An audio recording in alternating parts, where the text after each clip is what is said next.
recording here so we can send that out to those who aren't able to make it.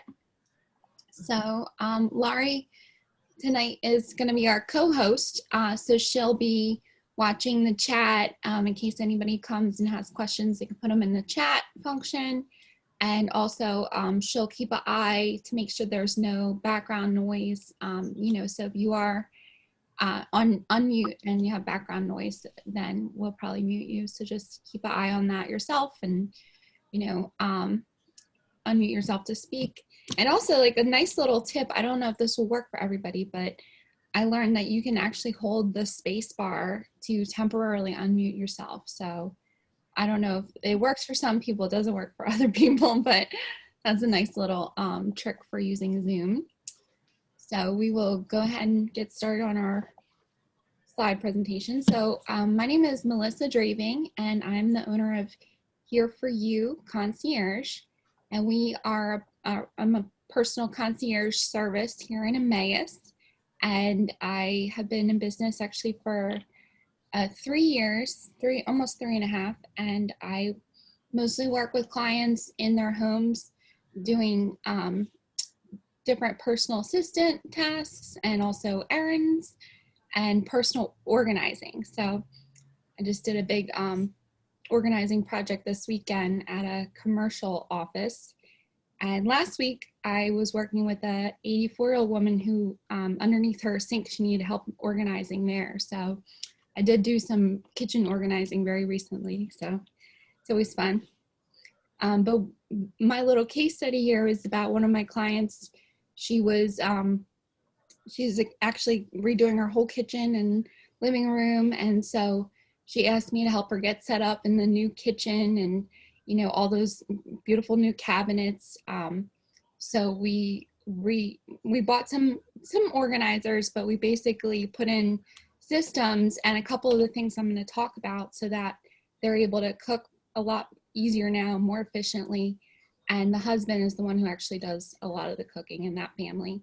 So he was very happy, that everything is right where he needs it, when he needs it, like all the oven mitts are right by the stove and different little tricks that we'll go through. So they really love their new organized kitchen space. And why is it important to organize the kitchen? I think it's important because we spend so much time in the kitchen. If you cook, of course, some people don't like to cook, but I do.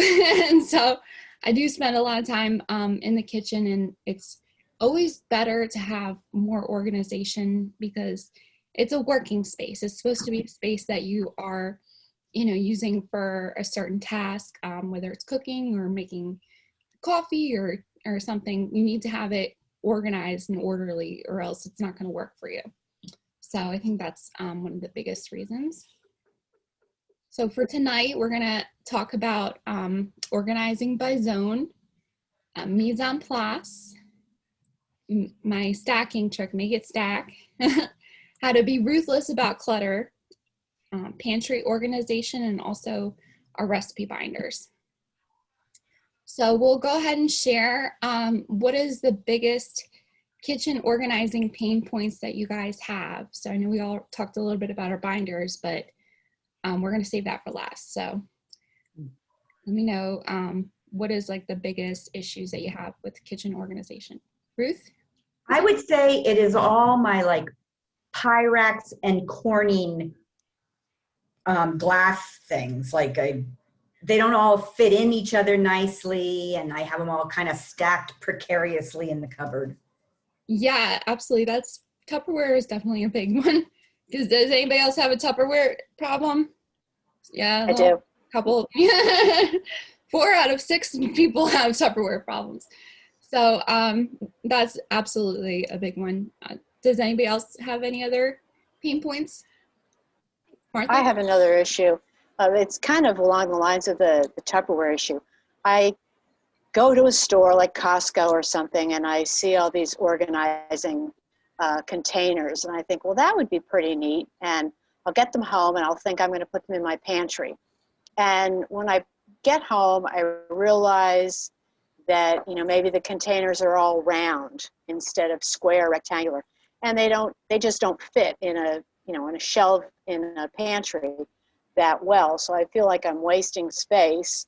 And then I'll go buy a different series of containers that doesn't work either. So I end up having so much stuff and nothing's organized. And when I go to empty the dishwasher, if I have a lot of Tupperware that I've just washed, it's like I just close my eyes and try and shove it into a cabinet and close the door real quickly. So I just, you know, I just have too much of not the right stuff. Absolutely. Yes.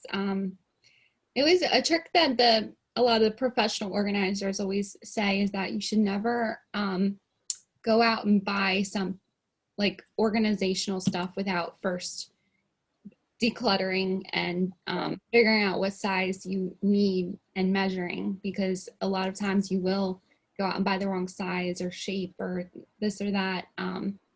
So first make now sure. You tell me. Yeah, so you definitely got to declutter first and do a little more before you go out and spend the money, because a lot of times, you know, we want to solve the organizational problem with stuff, and that's kind of like a downward spiral, because, you know, you're bringing more stuff in and it's supposed to organize, but really you haven't gotten rid of anything, so right, it's never going to be quite as efficient and organized as you would like it to be. So we talked about you know, over cluttering, and then also Tupperware. Who else? Does anybody else have any other pain points that they'd like to share in their kitchen? Michelle? In my junk drawer, maybe every 6 months I have to go through it and clean it out, because I just throw everything in there since it's the junk drawer. The junk drawer in the kitchen? Yeah. Okay, yeah, absolutely.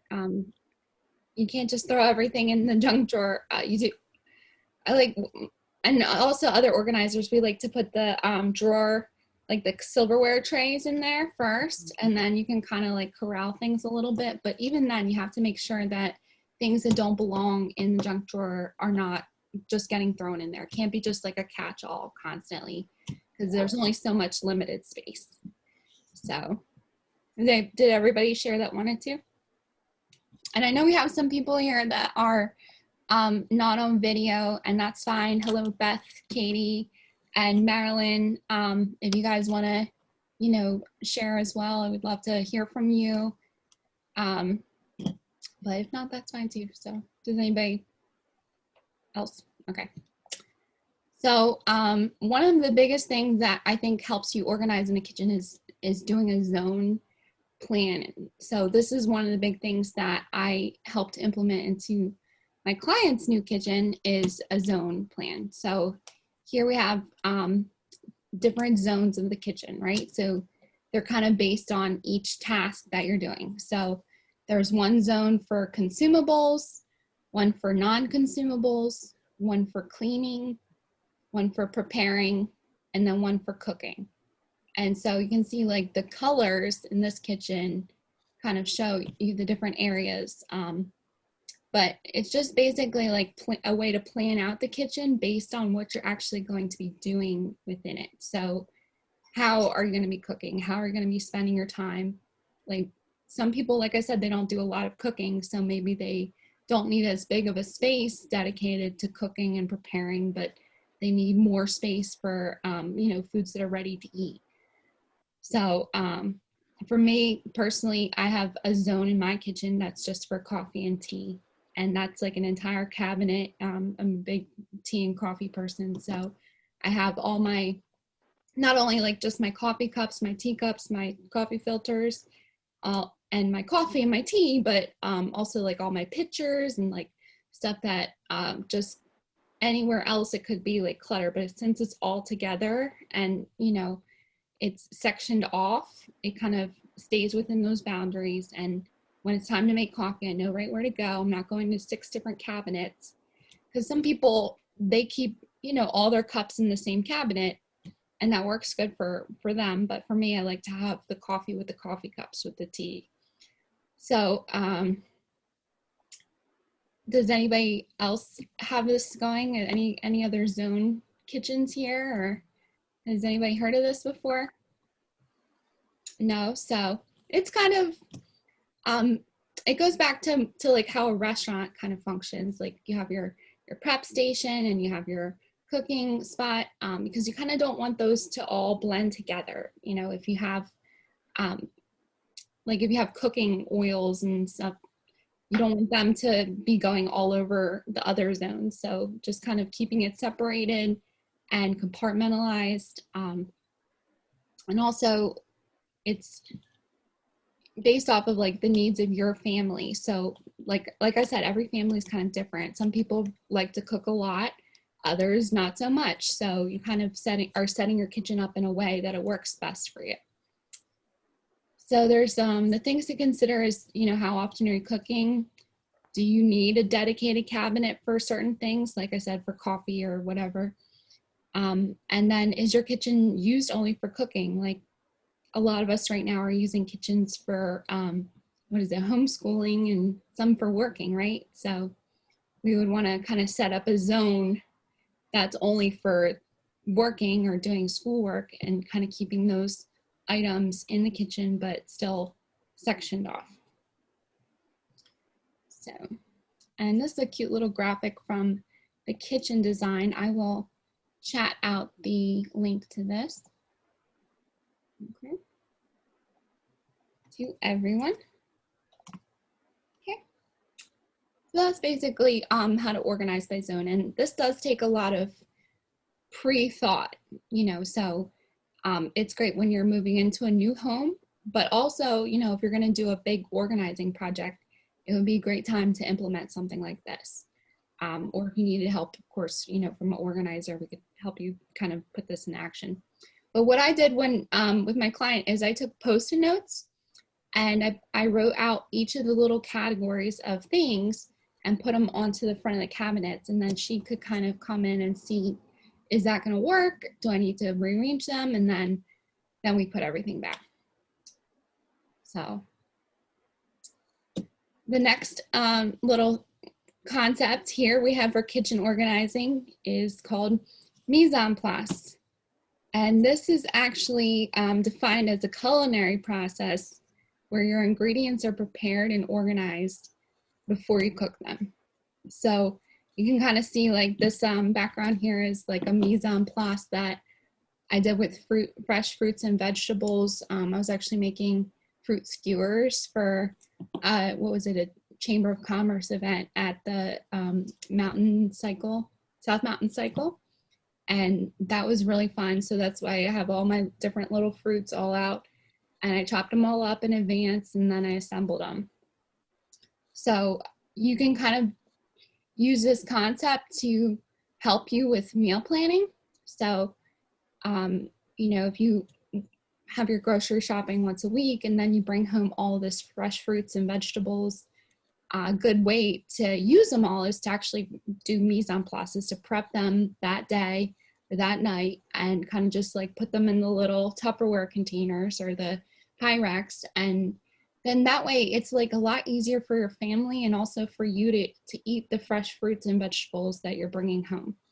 So they're not rotting, they're not going bad. And you can just, you know, if you're making a stir fry, you can just dump them in there. You don't have to get your knives dirty a second time. So has anybody ever heard of this or done this, or? Michelle?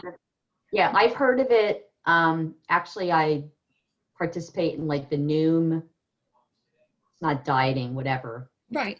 I think I've heard your weight management or whatever. And they said the same thing, like, because I live by myself, so I'm bad at planning meals. So they said, try to do this and get like all your stuff together.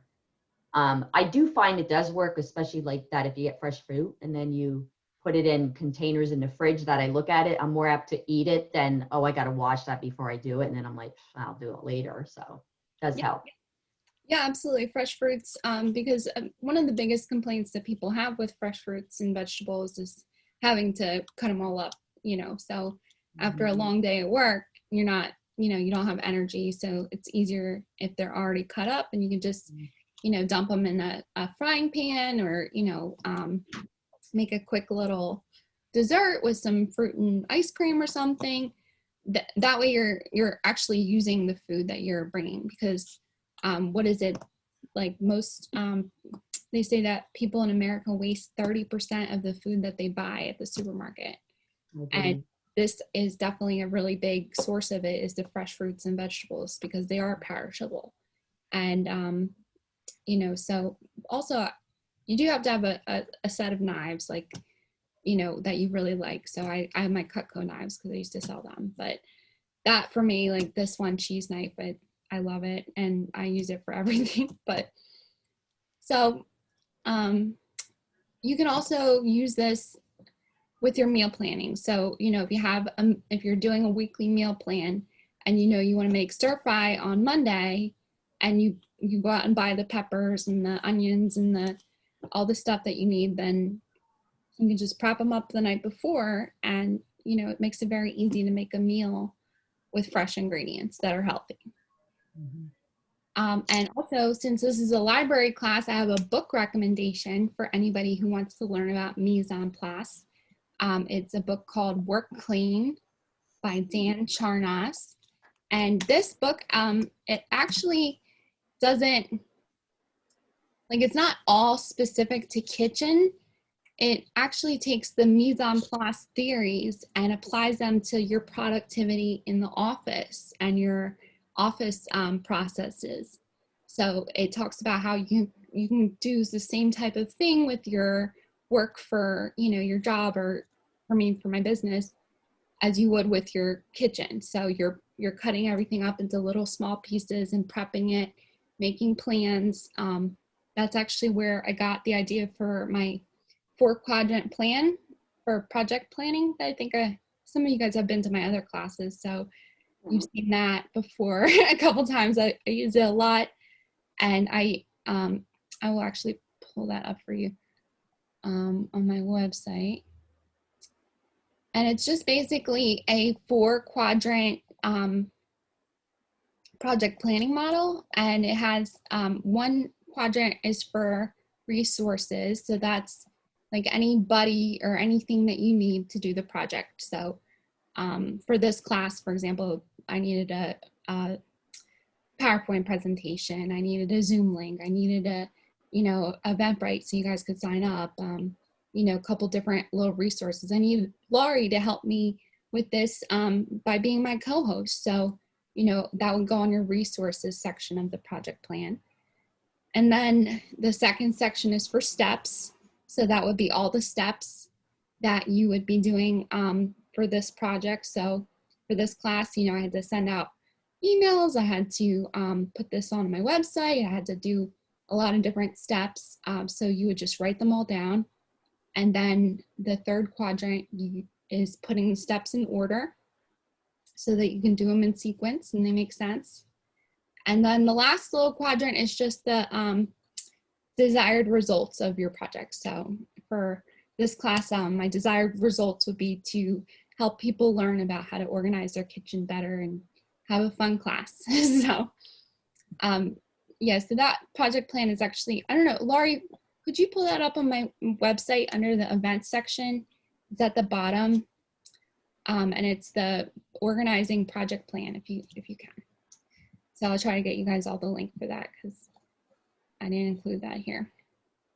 So we talked about you know, Tupperware problems, and that's very, very common.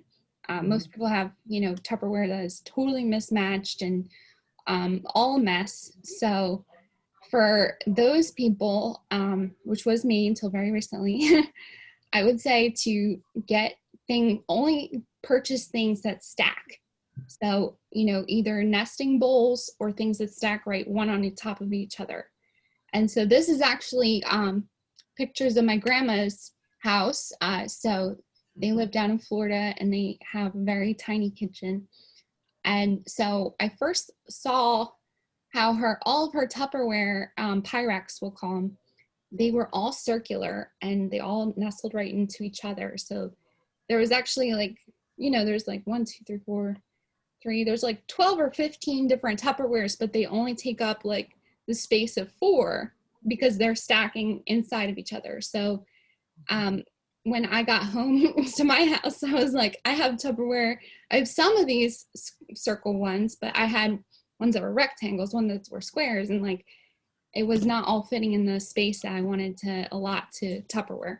So I, for my birthday present, I actually bought myself a Tupperware set that is all circular, and it's the I think Anchor Hocking brand, and they all nest into each other. So now it's basically looks just like this. All of them fit into one drawer, and then I have the lids in another drawer.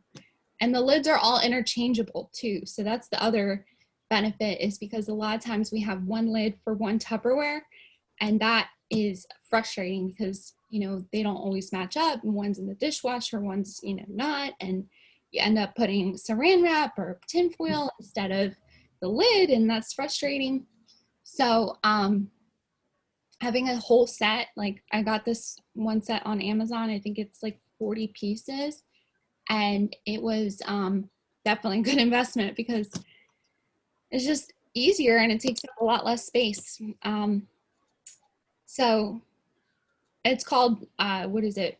Declaring bankruptcy. I declared Tupperware bankruptcy. I just basically got rid of most of the stuff that I had that was all plastic and invested into a nice set that all stacks and nestles. And I also have a similar set of mixing bowls. So it's like I don't know what company it is, but it's like a French bowl company. And there's like 10 different bowls, and they all just nestle into each other.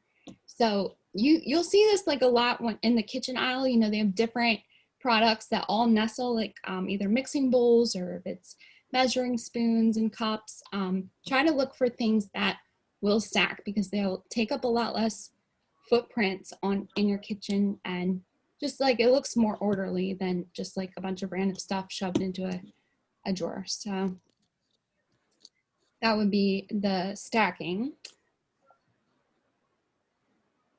And then, you know, we talked about this too, be ruthless about your clutter. So, you know, actually it's pretty funny because I am maybe a little too ruthless because my husband, he's been wanting a rice cooker for a while. And, you know, I told him, we don't have space for stuff on the counter, and like, you know, we don't have space for it. And so I must have said this too many times because he went over to his friend's house complaining about not having a rice cooker and how much he wanted one. And guess what he got for his birthday?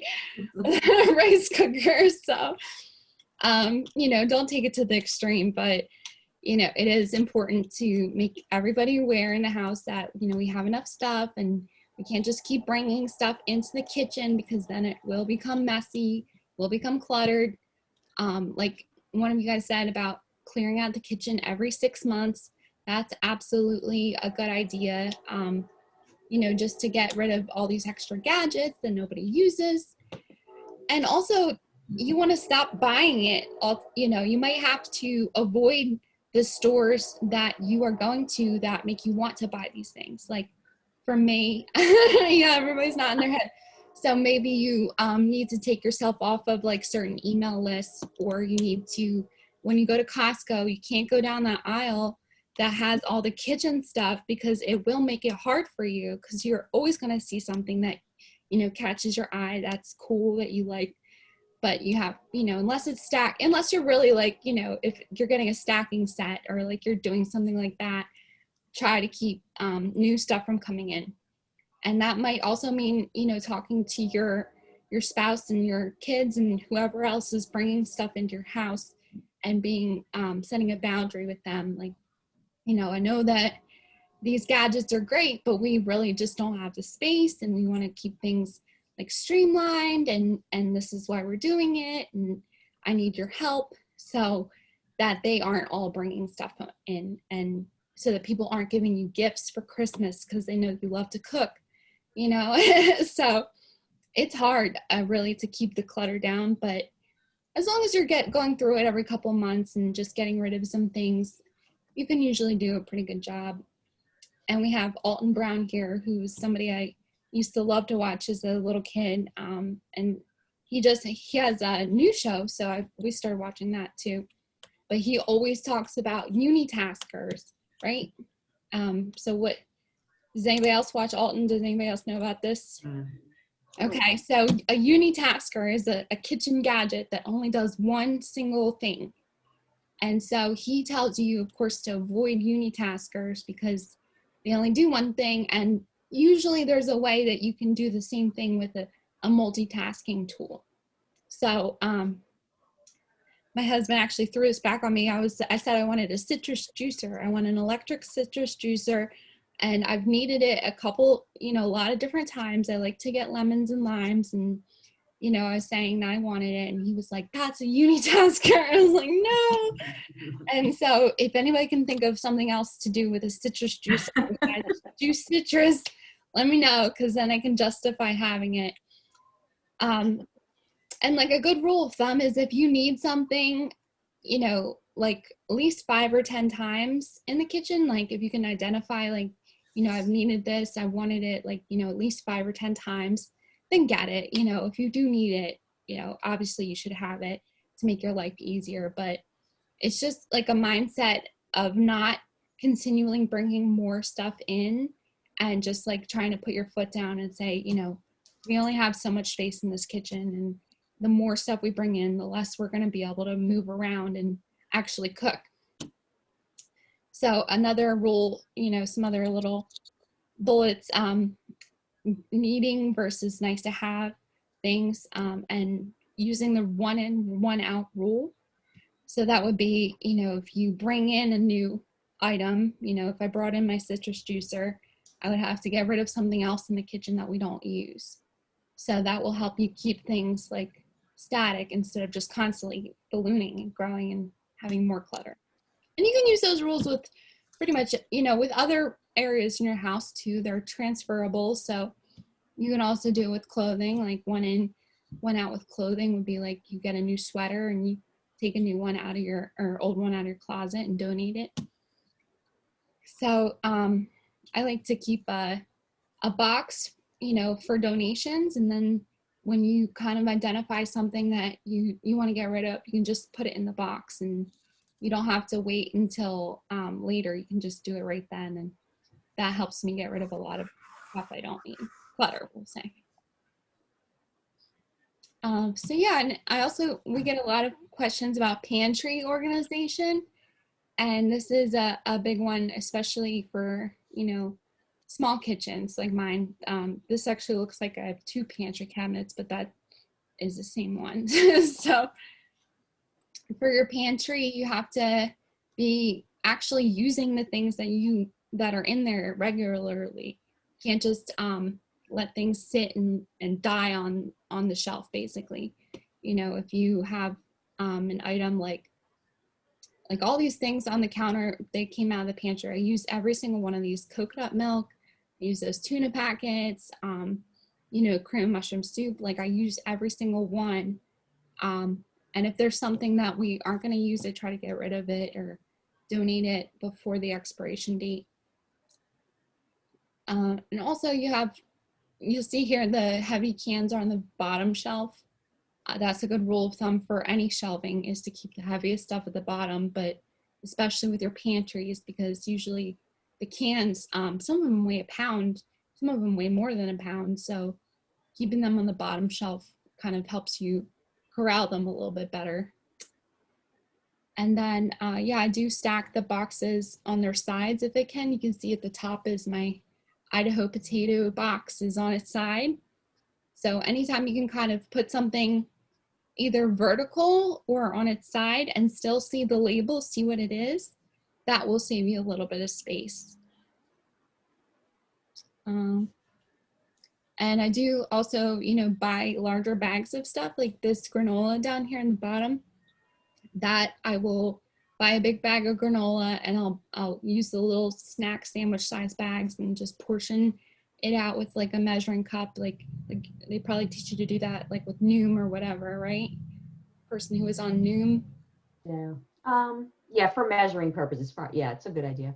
Yeah, so that way you can have fewer boxes and like the space in the pantry is just being taken up by the item instead of like a box that's half full of little tiny bags. Like, so I do have a clear plastic container that I got from Albright's organizing store, which was used to be in Emmaus, but I think they moved or went online.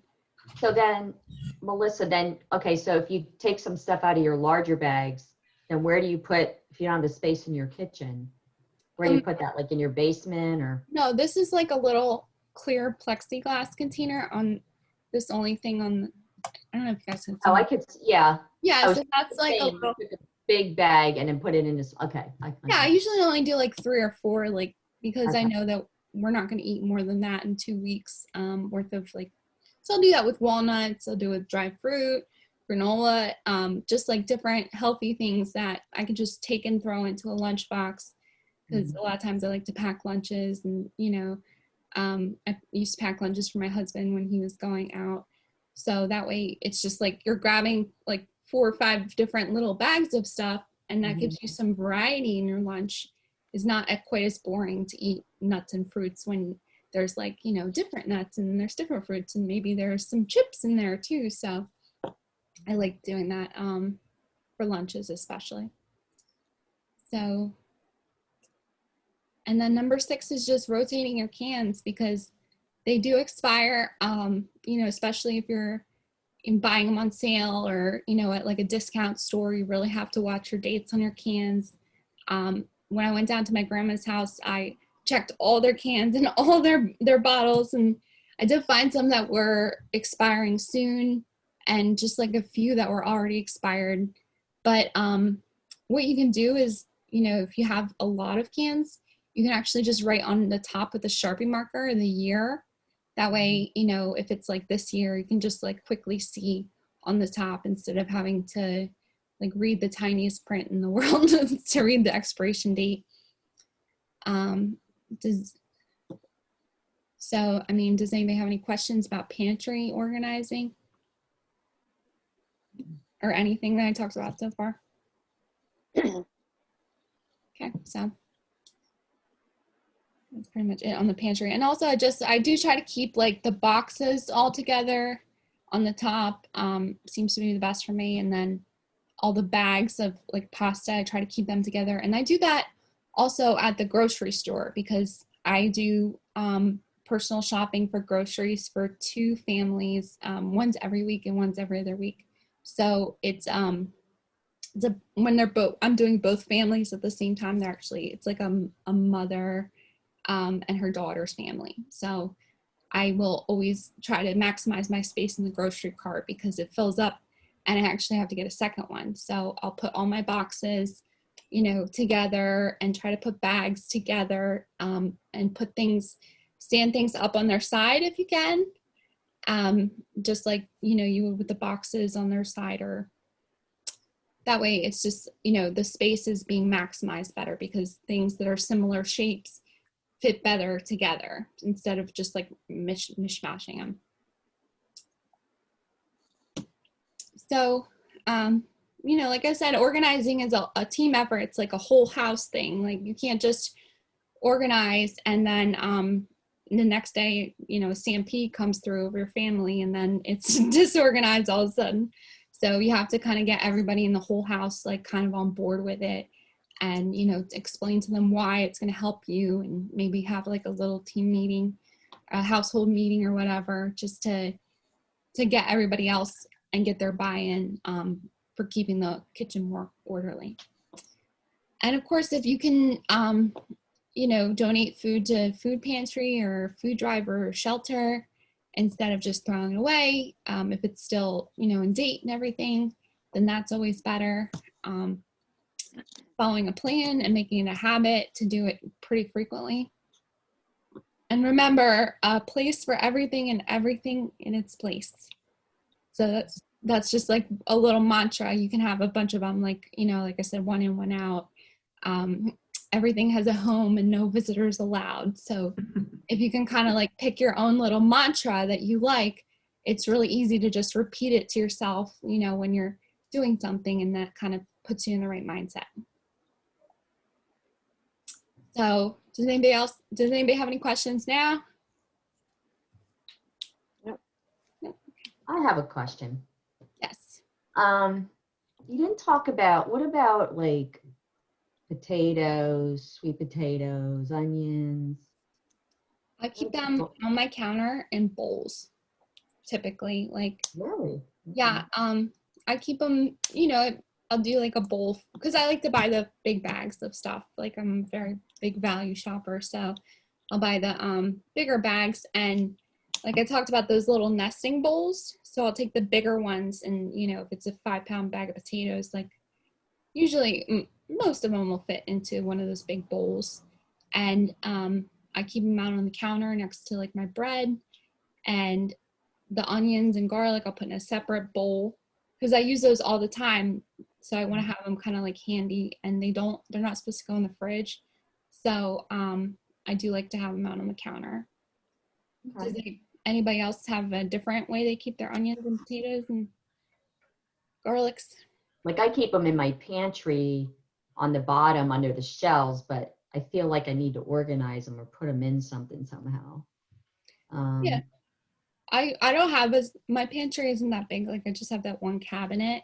Mhm. So if I had more space for pantry, I would put them in the pantry. So it's always going to be individual. Like, Right. Deciding where you want to keep things based on how often you're going to use them, and how handy they need to be. So because like again with like the perishable, especially like onions are a little bit more perishable than potatoes, but Right. I like to be able to see them and like grab them real quick because I like to use them all the time. So and then with garlic, like I also do like to buy the cut up like the little jars of minced garlic, because we also love to eat garlic all the time, and it's very easy to grab a container out of the fridge and just like scoop some garlic. So there's some things I'll buy pre-chopped like that, but most things I like to buy whole and chop them myself. But I mean, it just depends on how busy you are. If you are someone who's extremely busy and you have the extra money to go out and buy all pre-chopped, that's great as long as they're not going bad. How about, I didn't see you do like pots and pans. Any good ideas on that? Also, a nesting set of pots and pans. We have, and also keeping those down to a minimum, because like for us, even if we have 2 different big frying pans, but we really only use the one big one. We like that one best. So for us, like, everybody's always wanting to buy more pots and pans and, oh, look at this, oh, look at that. And I'm like, well, we have plenty. So we have, I think it's a set of 5 that all nest into each other.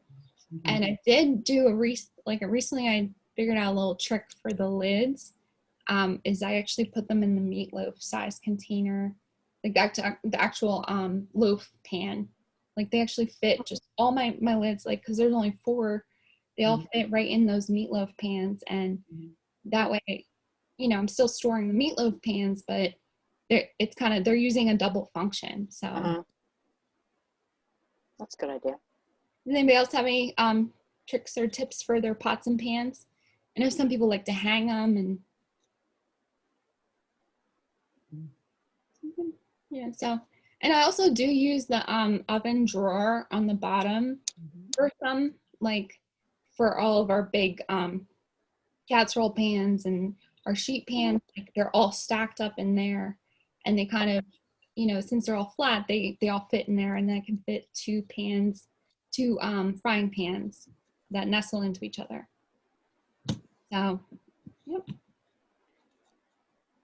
Okay, so now we're going to talk about the recipe binders.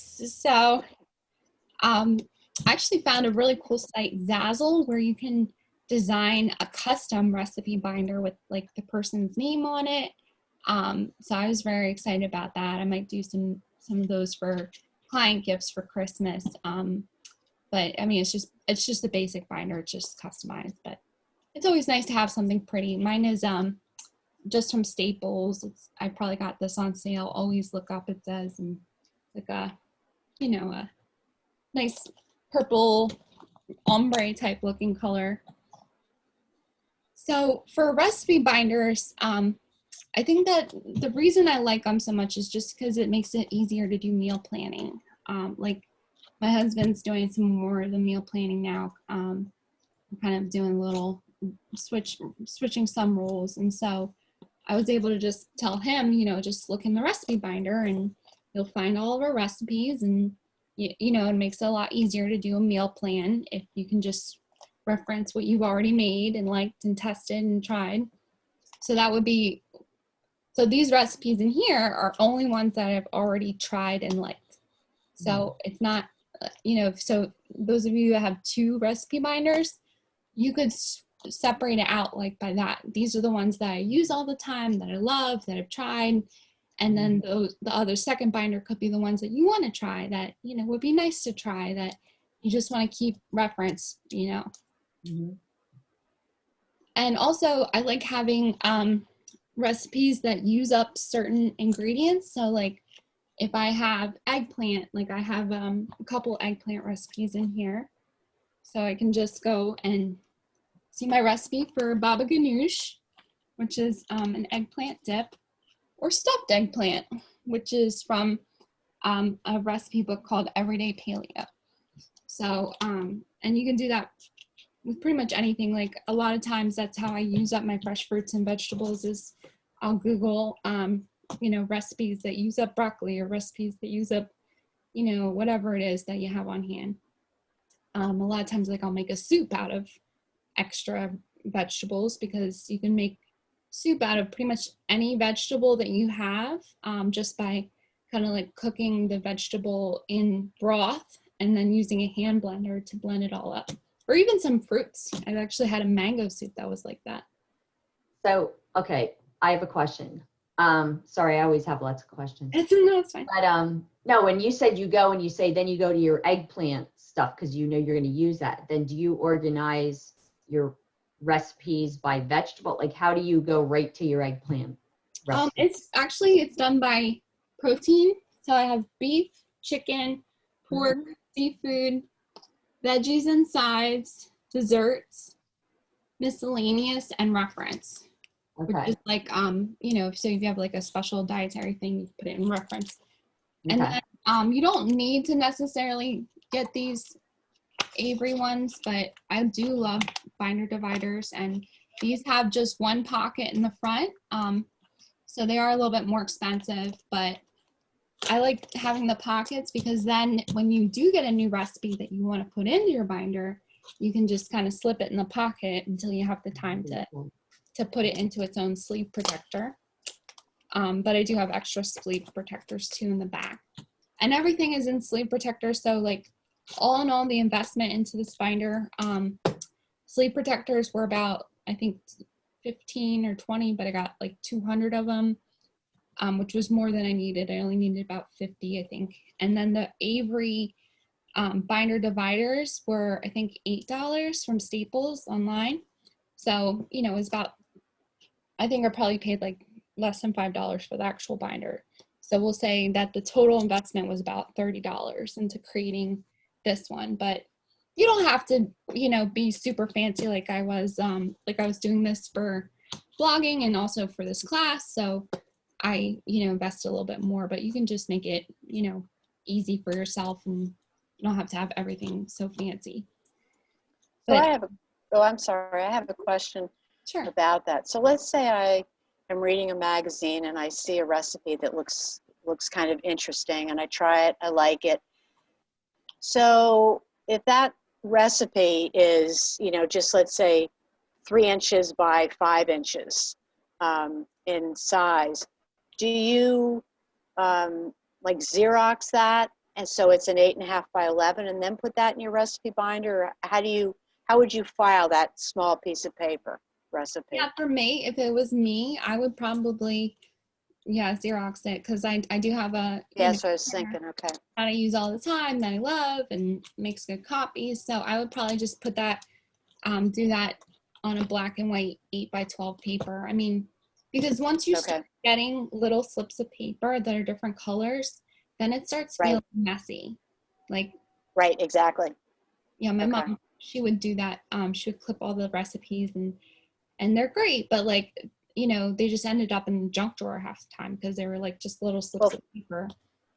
Yeah, and for me, I have a pile of recipes, some of which are on, a little pink index card from 20 years ago that my mom wrote.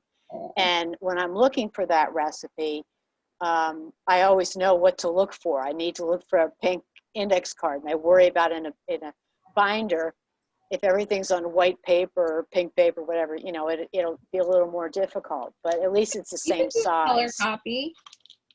Yeah. If you like the pink and you like the color, then make the color copy. Yeah. That way you can at least still see the color.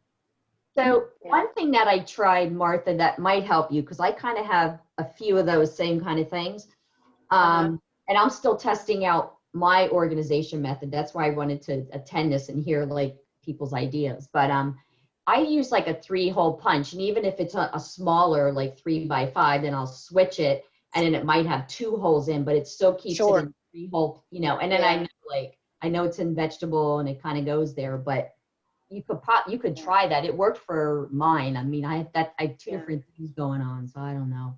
Trying to figure out. Yeah, I kind of like the idea of everything being standardized, because when you open the binder, it looks more organized, and that's more calming to me than having all different sizes and colors of paper. And the only reason I like keeping my mother's, that pink index card is because it reminds me of I see my mom's handwriting.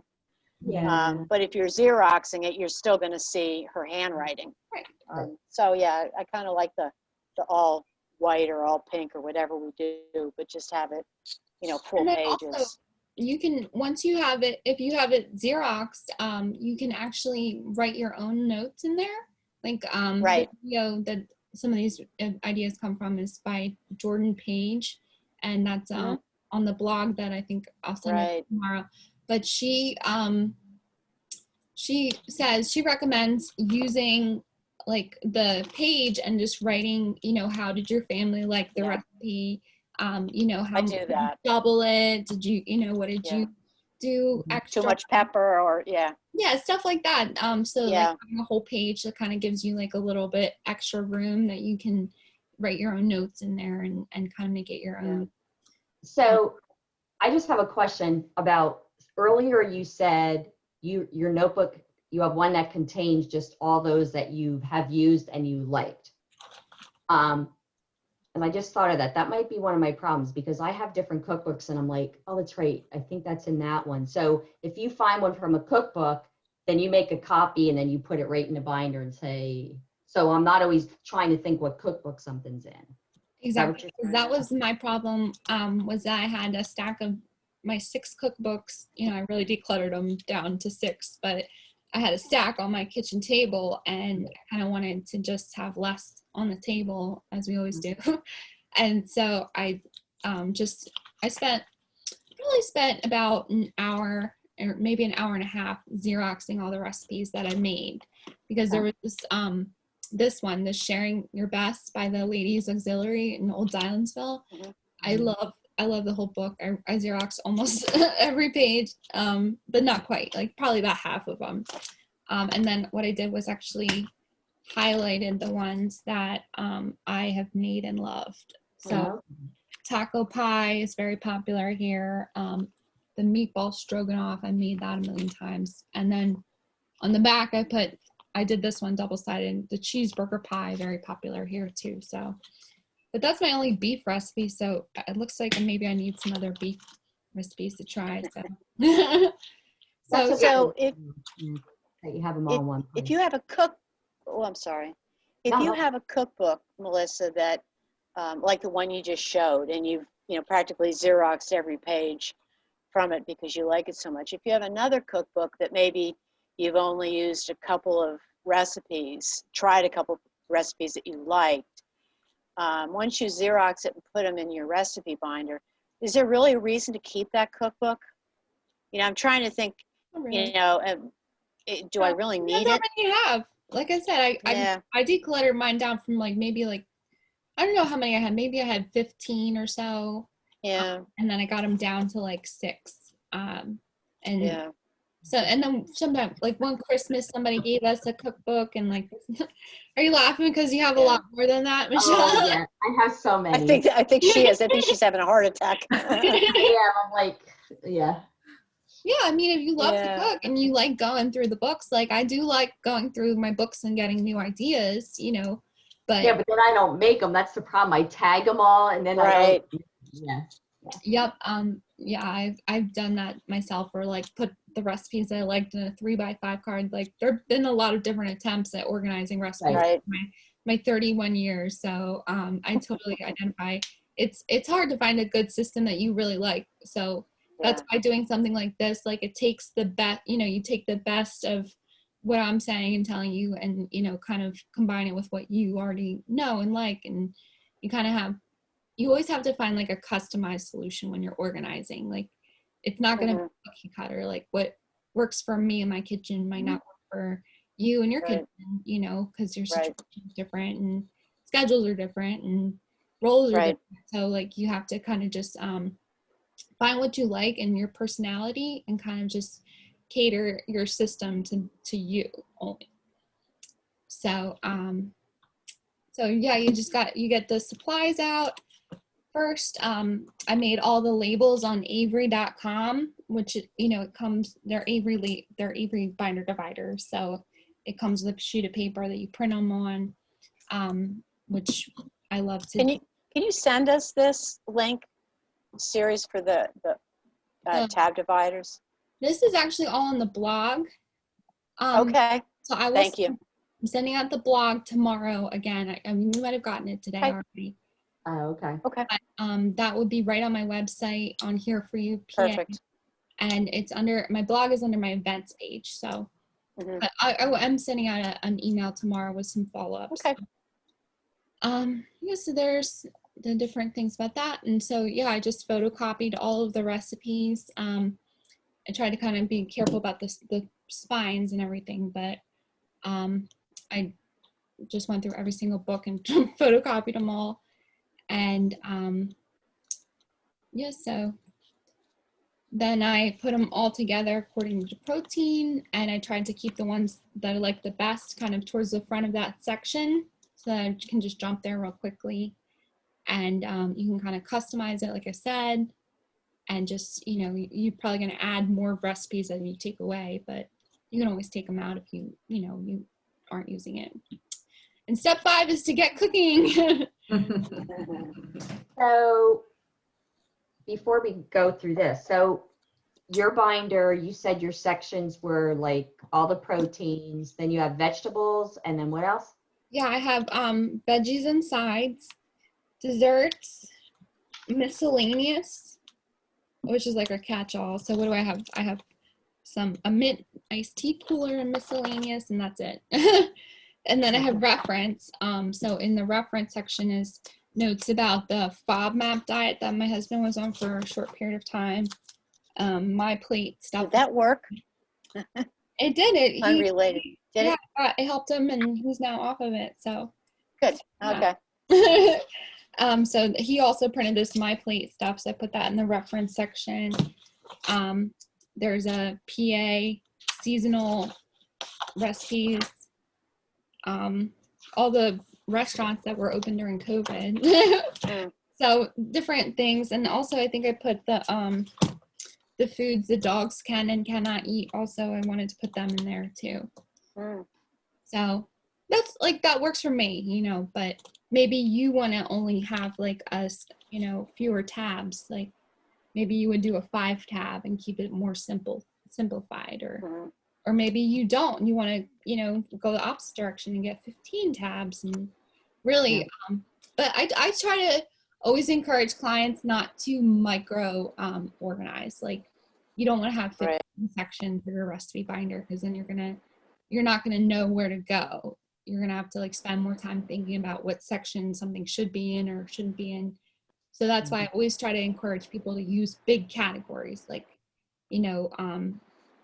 beef is a big category. It's not like, beef dinners, beef lunches, micro categories. So we talked about today organizing your kitchen by zones, preparing and organizing your ingredients ahead of time using mise en place, using different containers that nest, cleaning out your cabinets, making your recipe binders, and here's some ideas to get rid of food that you're not going to use. You can donate it at a few different places. Also kitchen gadgets, you can always donate them or sell them at a yard sale. And we talked about some of us get ideas for recipes online, like Pinterest or a search engine. Others go to our old standard cookbooks or our family favorite recipes. And then also, so I just confirmed this with Lori, I'm going to be doing another class on the 7th of December. It's going to be Sending Holiday Cheer virtually. So we'll talk about doing family Zoom meetings, which are really popular right now, how to organize your card list, and also digitizing some like old greeting cards and getting rid of them that way, and how to use your phone to actually create your and manage your to-do list for the holidays. So that will be lots of fun. And we didn't really talk about digitizing recipes today, but a lot of times I talk about an app called Evernote, and that is actually, it's a scanning and digitizing app. And it goes on your phone, and you have a series of notes in there, and you can actually just scan using your camera. You can kind of see, like, it just scans a recipe, so you can kind of scan them into there, or you can scan them into like Google Drive, which is a online storage system, or also Google Drive, Trello. Yeah, so I would either use Google Drive or Evernote to scan recipes and digitize them. But the benefit of using something like Evernote is that it searches the text of what you scan, so you can actually pull up recipes a little easier because you can just search for the name or search for one of the ingredients, and hopefully it pops right up. Sometimes it doesn't work, but it seems to work pretty well that you can search all the text and the notes that you scan. Is it a free app? Yeah, they have actually a free and paid version.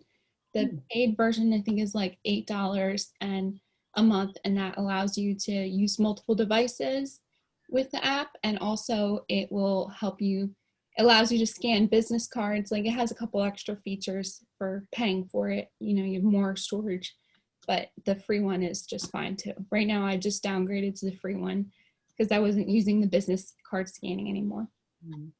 So, yeah, so that's all I have here. So if you guys, like I said, I'll be sending out a follow-up email with the link to my blog about the same topic, with the same information.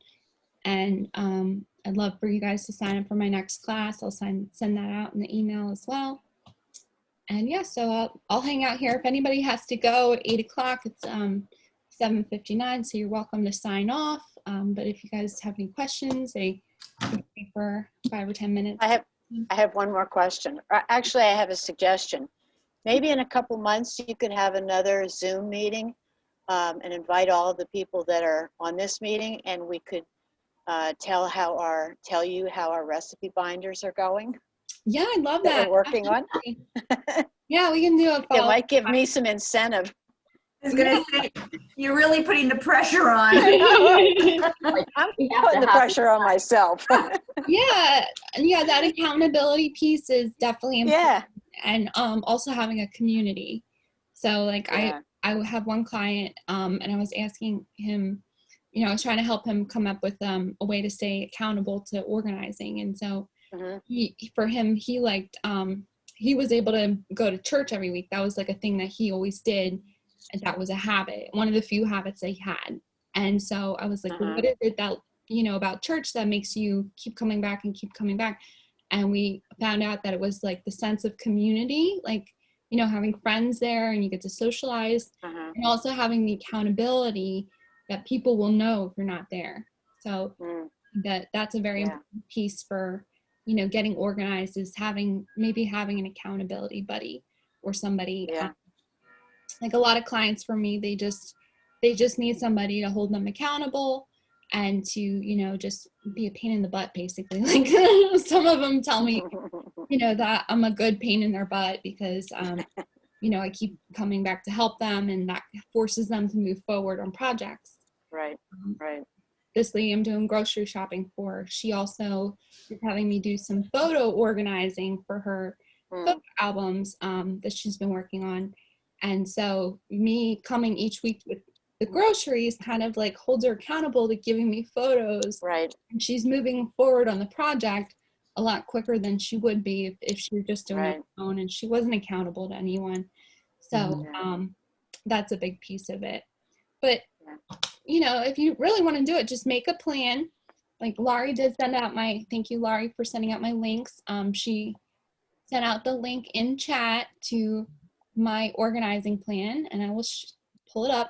She got it all set up for me. So this is just the organizing plan, and you know, you put your resources. Like I said, this is supposed to be like sequential. So you do this first section, second section, third section, fourth section, and then that kind of gives you some framework and, you know, like a timeline that you're gonna be able to follow a plan like this a little easier than just like, you know, I want to do a project but I don't know where to get started. So it's like a way of putting all your thoughts and you know, your steps in order and just like putting them down on paper so they become more real. Okay. Yeah, we did. We do have a lot of people that come come back to the classes. Like actually, Katie was on a class before about meal planning, and Marilyn, she's been on one of my other classes, I think. And Ruth, have you been to one of my other classes? No, I haven't. So, if I can ask Katie and Marilyn, did you guys, you know, follow up with the tips from the last class? You were able to make progress, or do you have any feedback to encourage Martha?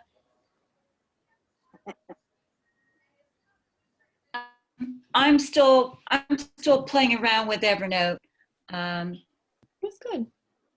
A couple glitches for me, but I think it really kind of expanded my knowledge about problem solving, some of the things, you know, that I've been looking at for a number of years.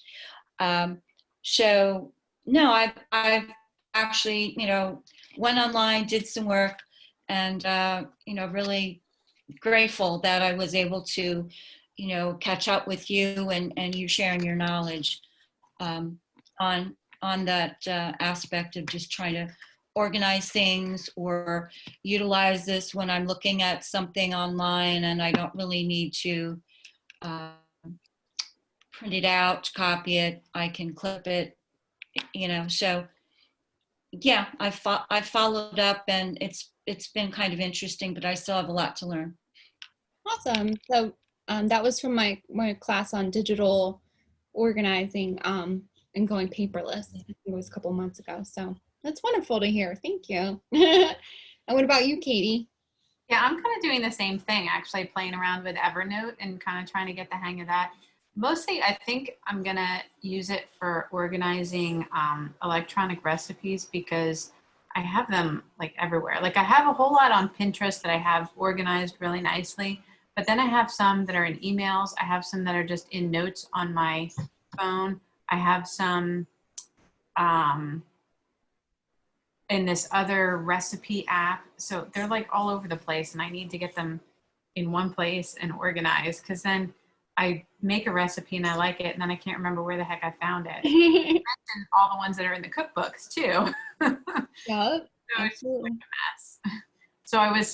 So I kind of took those tips from the last class and was hoping to combine it with whatever I learned in this one to figure something out with recipes. Awesome.